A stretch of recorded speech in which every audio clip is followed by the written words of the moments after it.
परमात्मा के दिव्य कार्य, स्थापना, पालना और विनाश।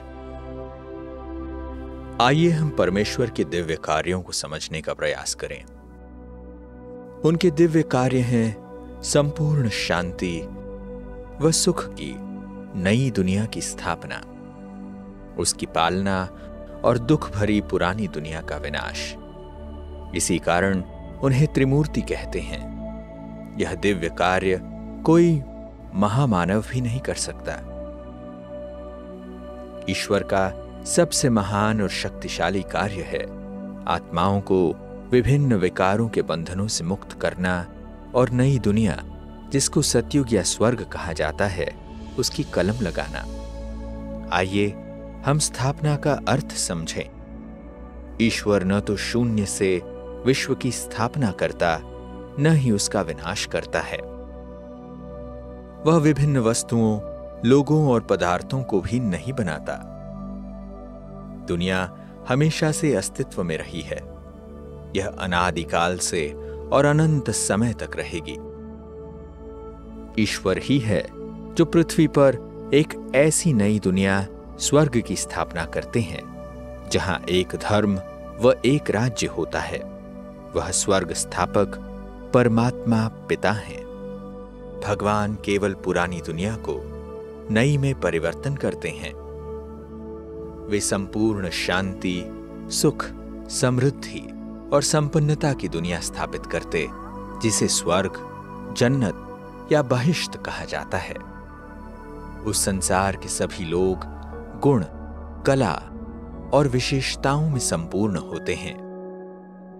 होते वे भी मनुष्य ही हैं, लेकिन वे दिव्य गुणों से भरपूर हैं, इसलिए देवता कहलाने योग्य हैं। ईश्वर सृष्टि के पालनकर्ता भी हैं। मनुष्य को जो गुण आदि ईश्वर से वर्षे में प्राप्त होते हैं, वे लंबे समय तक नई दुनिया को संयोजित किए रहते हैं। तब यह दुनिया अपने उच्चतम स्तर पर थी। लेकिन जैसा कि प्रकृति का नियम है, जो कुछ भी नया है वह समय के साथ पुराना होता जाता है और पहला रूप समाप्त होता जाता है। इसके बाद वह दूसरा रूप लेता है। मनुष्यों की स्थिति में गिरावट आती है और पतन की प्रक्रिया शुरू होती है। एक समय ऐसा भी आता है जब दर्द, पीड़ा, दुख और अशांति इतनी असाध्य हो जाती है कि लोगों में पुरानी दुनिया के प्रति घृणा भाव भर जाता है। हम ऐसे कितने ही जघन्य अपराधों के साक्षी हैं। इनका अब कोई अंत तो होना चाहिए। दुखों और पीड़ा से भरी वर्तमान पुरानी दुनिया के प्रति मोहभंग, निराशा व वैराग्य आएगा। उससे ही पुरानी दुनिया का विनाश और नई दुनिया की पुनः स्थापना होगी।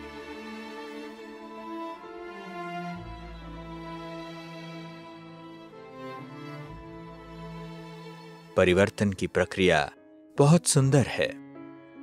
स्व परिवर्तन से ही विश्व परिवर्तन होता है। आत्म परिवर्तन निजी सोच में बदलाव से शुरू होता है। फिर यह परिवर्तन की प्रक्रिया व्यवहार, मनोस्थिति, क्रियाकलाप और जीवन शैली में परिवर्तन आना है। माना संपूर्ण जीवन को दिव्य बनाना है। यह ऐसा ही है जैसे पुराने घर को तोड़कर उसके स्थान पर नए घर का निर्माण। बाह्य जगत हमारे आंतरिक जगत की ही अभिव्यक्ति है। जैसे हमारे विचार होते हैं, वैसे ही हमारे सूक्ष्म में प्रकंपन होते हैं। परिवर्तनशील आत्माओं के सूक्ष्म सकारात्मक प्रकंपन विश्व को भी परिवर्तित करते रहते हैं।